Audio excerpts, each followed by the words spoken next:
Okay, perfect. Let's go ahead and get started.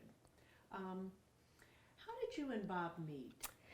Bob and I met when I went to school in Kentucky. I had gotten a grant from the university in Puerto Rico to go and study cytology after I graduated from the university. And I went to the University of Louisville and in School of Medicine, and Bob was going to school also there, and we met. He was living in the same apartment building that I went to reside, and that's how I met Bob. What were the characteristics of his personality that made you certain that he was the one for you? What I like about Bob, besides being a nice looking guy and a funny guy, I think what attracted me at first was his maturity and his working ethic. He was going to school, and his parents had paid for tuition, but he was working to pay for his other expenses, and he was kind. And besides that, one of the good things was that I understood him. When I went to Kentucky, I was having difficulty understanding the people around with the heavy accent, and Bob was from Illinois, and he had a pretty nice accent. So that kind of clicked with me. But then what attracted me was his kindness. There were older people in the building, and he was very kind to older people. And I liked the way he talked about his family. And I was very close to my family, so that spoke to me about him. That's great. Describe how Bob asked your father for his permission to marry you. When Bob went down to Puerto Rico and he got a job there and he was working, we used to go and visit my family in the little town of Lares. We were working in San Juan, but he would go to Lares. And one time we were visiting over a weekend, and Bob was sitting at the dining room table speaking to my dad, with his little Spanish at that time. He spoke very little Spanish, and my dad spoke even less English. And they were having this conversation. Finally, my dad calls me and he said, "What is he trying to tell me?" And I look at him and said, "What are you telling him?" So we had been talking about marriage and getting further in our relationship. And all of a sudden I said, "What did you tell my dad?" And he started to tell me. And I said, "Well, my dad was very concerned about me marrying and moving away from the family and the island." And I said, "Well, he's not going to like that. So I will tell my dad what I felt was appropriate to hear. And then my dad will explain to me what he wanted Bob to hear. And I will think about it." I said, "Yes, I can rephrase that a little bit better." So finally, I ended asking for my own hand in marriage. And it's been 46 years ever since. I love that story. You did a great job with that, Carmen. How did you convince your father that he should agree to your marriage to Bob? I think my dad got to know Bob. In the beginning, he was unsure. He thought I was going to marry somebody in the island. And so he was a little bit hesitant. I mean, he would have been hesitant with anybody, but Bob has always been good with people and with my family. That's one of the things that I like the most about Bob, how good he is to my family. And they got to love him. Actually, I think they like him better than they like me because he is good to them. That's good. Oh, we heard all about your honeymoon boat trip. It was pretty adventurous. Tell us the story. Our honeymoon, we didn't have much money. So, but Bob's boss back then, he had this beautiful condominium right on the bay in San Juan. And after our wedding, they were going on vacation to California. They were originally from California. They were going to visit their family. So they offered that we can stay at their condominium right out there in San Juan by the ocean. The only catch was we were supposed to take care of the dog and their neighbor's dog that was also were leaving for California. So he also had a hobby cat. So my husband is from Illinois, not used to navigating or ocean, and but he was trying to impress his new wife, and I'm not a great swimmer, so he took me out, and as we were going out on the bay, we can see storm forming, and we get on the boat, and the boat started moving quads from side to side, and I started getting a little bit nervous. I said, oh, that's natural. It's a sailboat.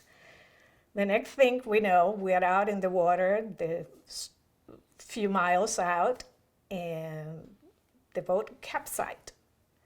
And I'm thrown in the water, and I'm crying and begging God that if you save me, I'll be the best wife ever. I'll be a nice person. So pretty soon the helicopter from the National Guard is flying over us, and pretty soon somebody comes over and rescue me, bring me back to shore. He had to stay because now the boat, the unsinkable hobby cat, is sinking, and he has to rescue that boat because that was his boss's boat. So that was the beginning of my honeymoon and my life navigating with Bob.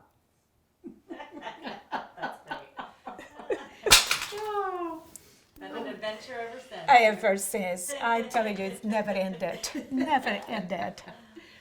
oh, wonderful. Well, what was your first home or apartment like? A little apartment. We lived in a small apartment. It was close to my work. The area of Rio Piedra is part of the metropolitan area in San Juan. And it was just a little one bedroom, one bathroom, living area, and a small kitchen. But it was just the perfect place for us. We didn't have much furniture to begin with, so that was good. Okay. How did Bob become involved in the communications business? Bob studied electronics and engineering, and when he went to Puerto Rico, he went to work for Palmas del Mar. That was a resort, and they were doing the communication system there. After that project ended, after a couple years, his boss at that time moved to Vero Beach, where he had moved into the Florida area looking for a place to establish a two-ways radio shop. And he liked Bob ethics of work, and he thought Bob would be a good partner with him. He was older, so he came through Vero Beach and he loved the town. He found out there was no competition here for a shop. He called us. At that time, I was paying back for my grant that I got with the government to go to school, but I was up and free also to leave after 2 years. So we came over to Vero. We loved Vero, and we decided to come back here, and that's how we got started with the communications business. What were the early years like? What was Bob's routine back in the early days? The early days of working, we were busy.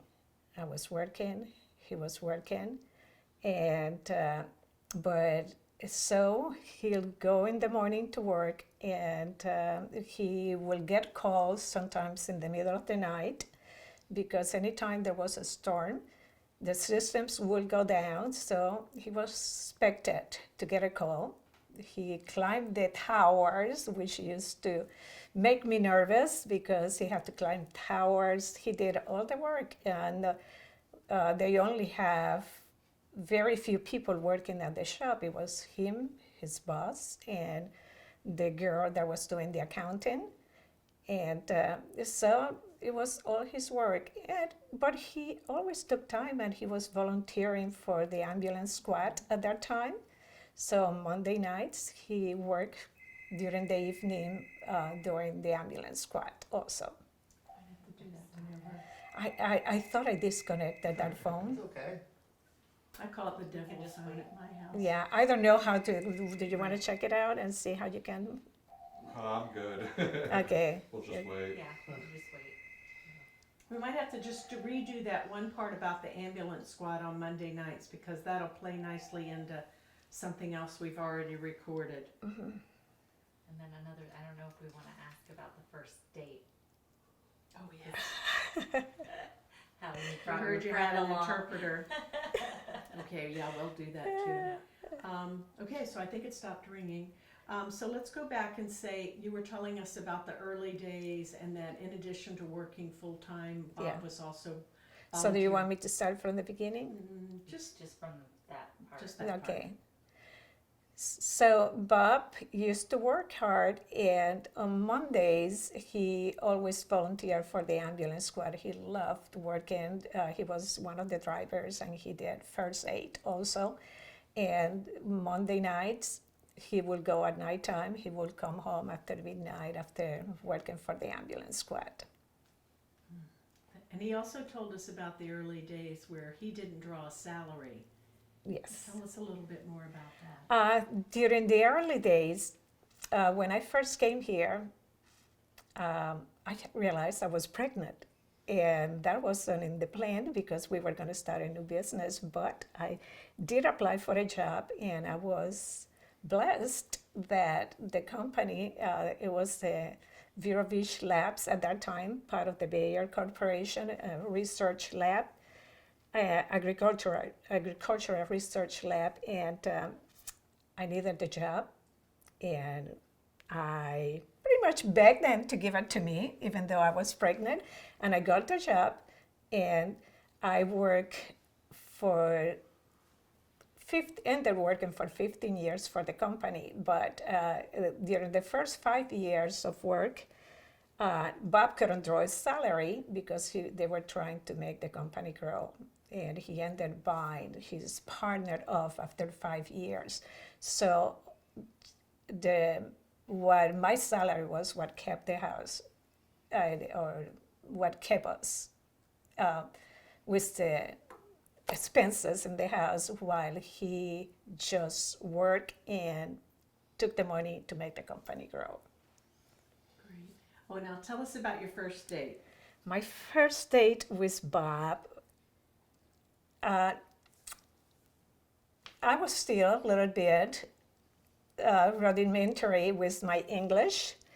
I like I had mentioned before, I couldn't understand most of the people from Kentucky. Their accent was very strong, and Bob was clearer. But I have my friend also that she spoke English and Spanish, so we went out with my friend and a double date, and she did a lot of the translated when I will get caught on it and that I couldn't figure out what he was saying. So it brought quite a few situations between us, but I was able to understand him better than most of the people. I think that's what kept us dating, because I understand him better than most of the other people that were around me. That's a good one. Okay, what's the best part about being married to Bob?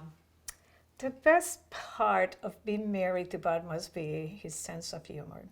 During the hard times, we can always go back and laugh about it. Or if we get angry, we can always turn out to make it a joke and laugh about it. He's the calm person. He's not the one that react. And I'm probably more quick-tempered. He's just calm down. And we can discuss situations, and we can always come to agreements, even if we might not agree, but we can compromise in many ways. And he's a generous person and a kind person. We've heard that from everybody we've Yeah. spoken with, Carmen. What qualities make Bob a great father and a great grandfather? What makes Bob a great father is that he can listen to the kids. And he when even with the discipline, if the kids did something he didn't like, he can talk to them, he can calm down before getting to the part of the discipline. And he's the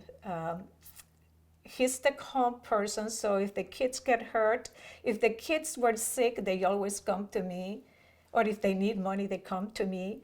If they needed fixing up, if they got hurt, they always ask for his dad because he will be calm, and they thought he can fix it.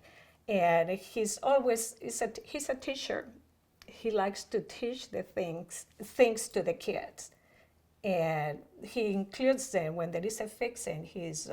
My daughter always, she got for Christmas one year a pink set of tools because he feels they have to learn how to fix things. And so the grandkids and the kids, they think Grandpa can fix everything for them. What kind of activities does he enjoy sharing with his children and grandchildren? Bob and I, we enjoy the family, and we love having the kids over. One of the things that Bob enjoys is having the kids for dinner. We started with Sundays. We always have Sundays dinner here. And now we had extended it to Fridays. Fridays I don't cook, or we order food, or we go out to dinner with them.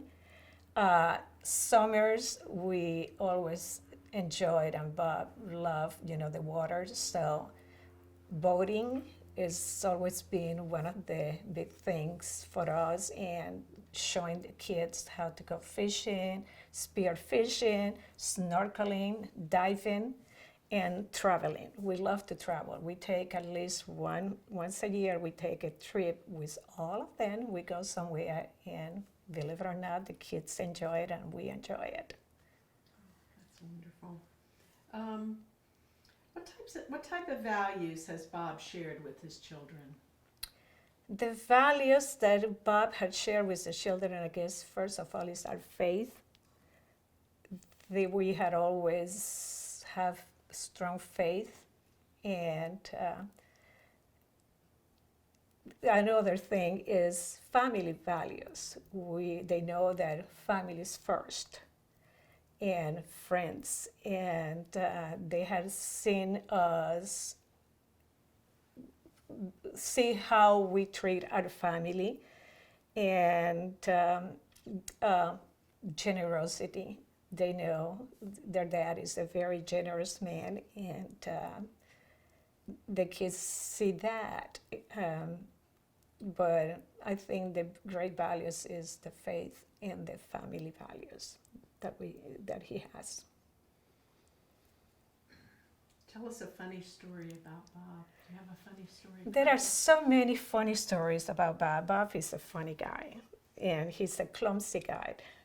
And I compare him to Gerald Ford. He's always tripping or dropping things. But at this time of around Christmas, Bob gets very generous, and he tries to surprise me every Christmas, and he tries to, a lot of the times he puts things away and then he forgets where he puts them, or he makes a big to-do of it. And a few Christmas back, he decided he was going to do a scavenger hunt, and with my gift. And we get together like the weekend before Christmas with the kids because it's our anniversary also.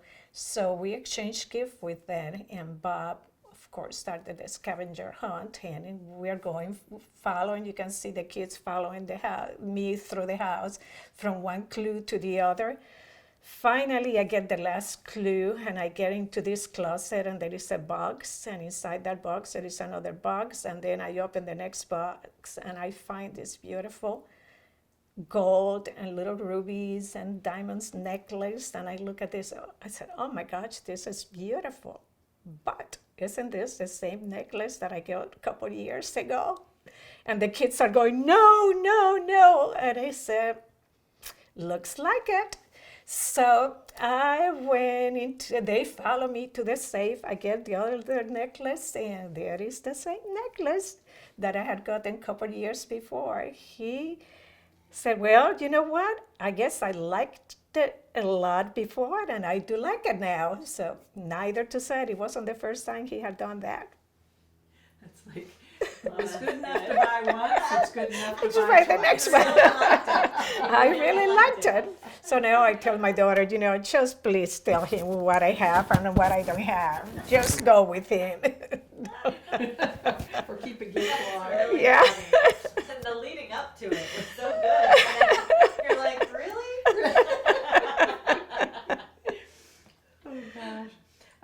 It can be challenging for families when a few members of the family work at the same business.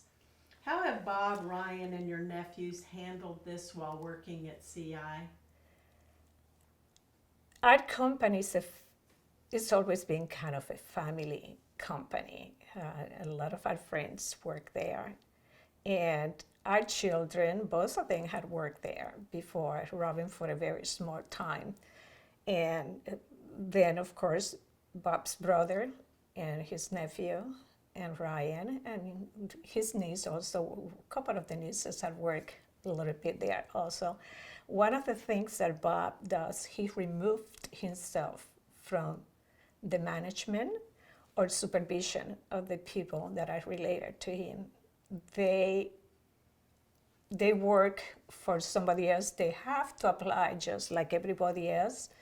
When Ryan always worked as a young kid there during the summers, but when he came back and he applied, he had to go through the same testing and the same applications that everybody else went.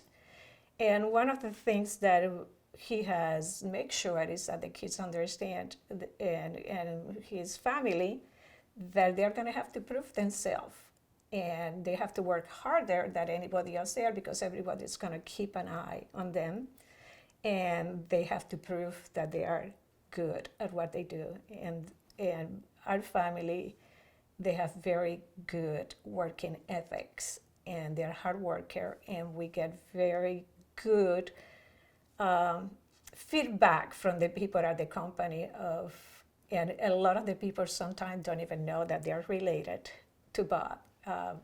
It's kind of funny with Ryan. He said he's gone to places. People don't realize that he was their son. So they'll ask him questions about Bob, and he just carry on like he doesn't know him. But yes, we had always got good feedback about the working ethics with them. Okay. How was the decision made to transition CI from a privately held company to an employee stock option plan firm? How did that all come about? For many years, I had never worked for the company, so I don't have a part on that kind of everyday company decisions. But when we started thinking about if something happened to Bob, or when he got, like now, to the time for retirement, we tried to come out, and we had already discussed with state plannings and how the succession will be so that the company will continue being successful. And I knew that if something happened, we probably would have to sell the company. And what would happen to the people that have been there for so many years, some of them probably from the very beginning. And we wanted to make sure that people were protected. When our lawyer and financial planner came around and he mentioned about the ESOP companies, we thought those were big companies like Publix. And when we started studying about it and finding out, it was like a light click, because we felt that the people working there, if they become part of the company, they'll be part owners. And that would be probably the answer to all our worries, because then we can have the succession we already had people taking care of the different divisions, and they knew what they were doing. So it was a matter that now they were feeling part of the company. And if you feel part of the company, you try to do the best for the company, because when the company succeeds, you're succeeding. You are the owner. And I think that was the best decision we ever made. And it was just like a weight was lifted from our shoulders. So we felt very confident that the company will continue with the same values that we have of family, small company, and it's worked out for us. It's a very good decision. How did the decision affect the employees? I think you kind of already covered that. Is there anything else? No, I feel that being part of an ESOP company, it empowers the people. The employees, they get pride because they know they're part owners of that company, and they feel part of the company, so they feel that they have to work hard to keep the company going. Okay.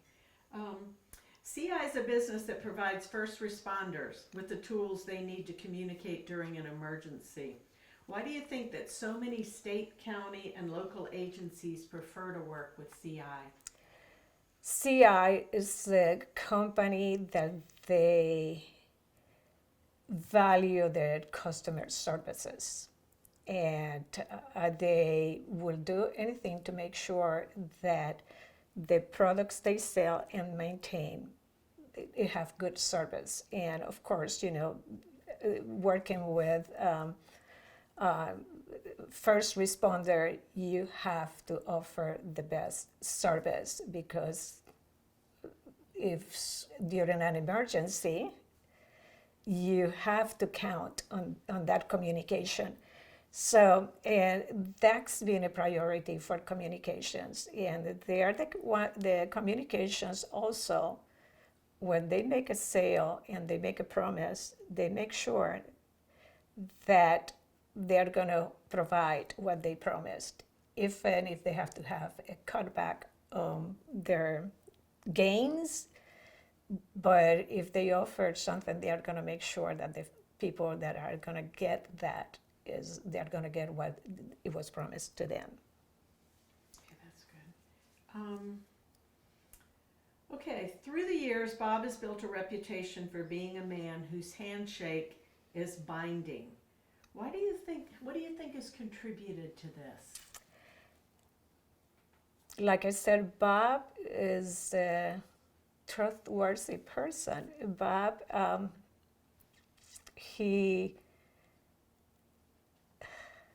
do I put it? He, if he gives a word, that word is sacred. And we always know that what he says is what it is. And I think people trust him. He's trustworthy. And it's the way he was raised. And it's the way we try to raise the kids also. We always tell the truth. Even if it's something that is going to cause you a little bit of trouble, because trust, it's something that you have to have with people. When you lose that trust, it is very bad. So he's trustworthy. Okay. Yeah, it's hard to get it back. Yeah, it's very hard to get it it's back. hard to get it back. Tell us about a time when Bob experienced an obstacle and how he overcame it. Bob had some health issues. He has severe stenosis on his neck, which produces very bad headaches. If I have a headache, sometimes I can't function. It doesn't matter when or how bad his issues were, health issues. He's always got up. He went to work. And for some time, he had to be on the pain management medication. And it got to the point that it wasn't working, and it was it was devastating. It was excruciating pain, and but we started doing some research, and we found out that there is he did some kind of procedure in which they install like a TENS unit into his neck through surgery that control the pain, and he ended being able to stop taking prescribed medication for pain. And it's not everybody can say they can do that because he had to have pain management for years. And but he never missed a day of work, and even after any procedures or any surgeries, we almost have to tie him down to stop him from going to work too soon. We are nearing the end. Both Bob and you set an example for giving back to our community by volunteering and financially supporting local nonprofits and organizations. Why do you both feel that this is so important? We are so blessed to be in this wonderful community for so many years. Our kids have been born here. Our grandkids are born and they'll be raised here. And the community opened their arms to us, and we've been successful. And we have so many wonderful nonprofits here that work with the community. And from the very beginning, we got involved in one way or the other. I remember in the early ages, I did 4-H with the kids, and Bob did ambulance squad or the exchange club. And our church, we had always been involved with our church in their ministries, and that we have been involved with some of the wonderful nonprofits like literacy services. I thought it was important, especially teaching people that come here because second language. So I got involved with that as a tutor trainer, and now I'm not doing much of that, but we still support them financially. And then I got involved with their board for a while, and with it used to be Harvest Harvest Food, and now it is Against Poverty. We have been very involved. I was involved with their board, and we still support those. Senior resources, we're getting older, so we feel that as high population of older people here, that is a wonderful, and we even used it back then with my mother-in-law. So every nonprofit that we have, Impact 100, they're marvelous nonprofits, so we like to get involved and support them.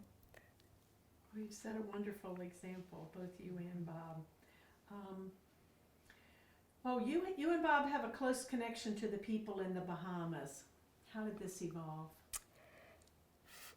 Every summer we used to go to the Bahamas. We did boating with friends, and it was a great place to take the kids and teach them to snorkel and dive. And so we love going to the outer islands and to the Abacos. And after so many years and the kids getting older, getting married, having kids, we started going and renting a house and going during the summer where the kids will have a place to go and bring the kids. And we made a lot of friendships with the locals there. We love the little islands, especially Green Turtle. So a couple of years ago, we finally decided, or I kind of convinced Bob about getting a house. And so we got a house in Green Turtle Key, and we love especially Green Turtle Key. We knew a lot of the people there, and the kids just loved it there. So we ended up getting a house there. And then Dorian came around, and it's been horrible, devastated the islands. And with the devastation, our house was completely total. And but we are blessed that we have a place to live. A lot of the people lost everything, and they lost their livelihood. So it's been very hard For them and for and you for guys. us. Yeah. Bob's been actively involved in the recovery of the Bahamas. Tell us a couple of the things that he's been involved in. Why do you think it's important to both of you?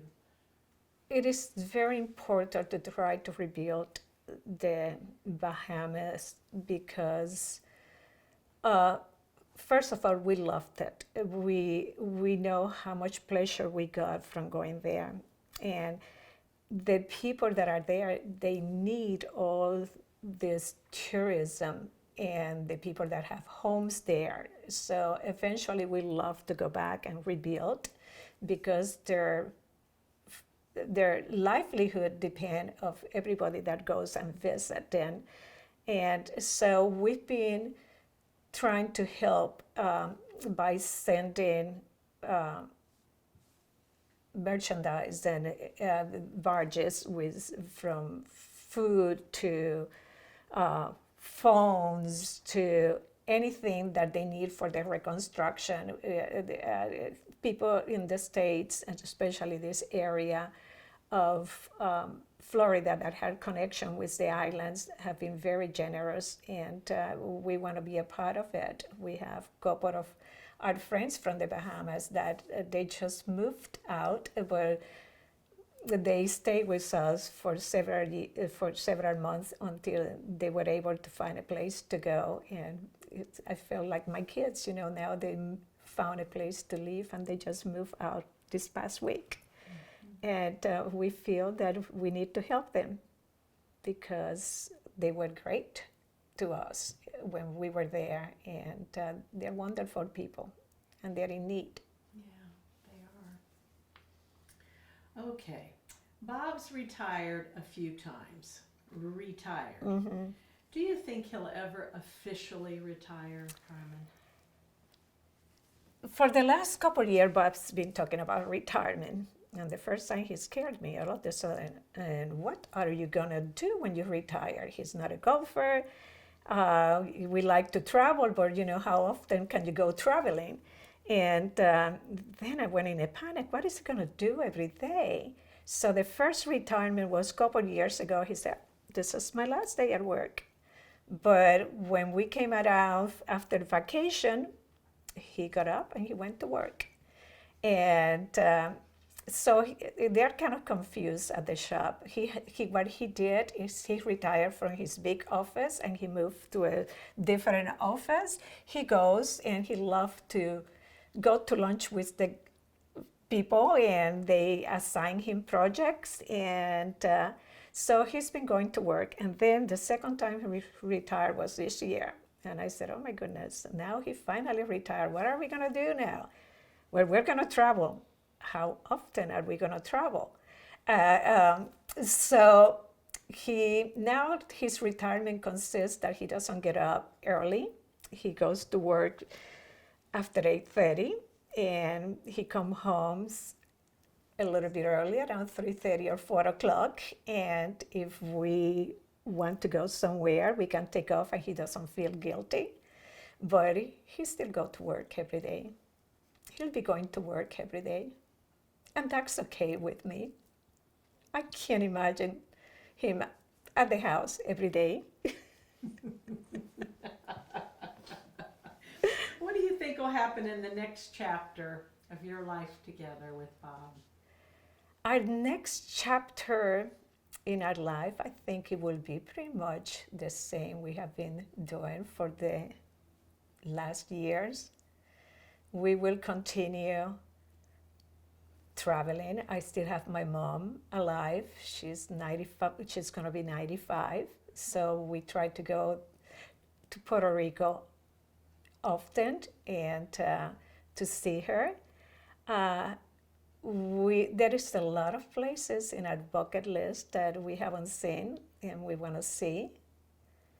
And we will continue helping our children with the kids, and we will be doing pretty much the same that we're doing up to now. And as long as we have health and we feel good, we will be doing probably a little bit of more of the pleasure things, but I don't think he will ever completely retire.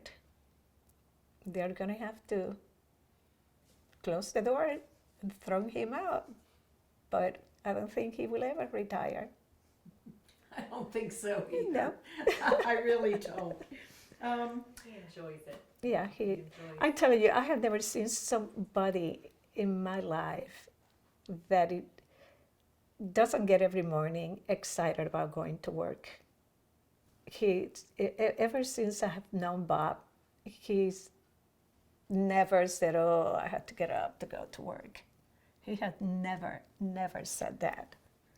Not even when he didn't have his own company. It's just the way he is. He just loves what he does. He loves tinkering, now that he doesn't have to do the management and he doesn't have to run the day-to-day business. He just loves tinkering and doing the engineering and trying to figure ways to do something new.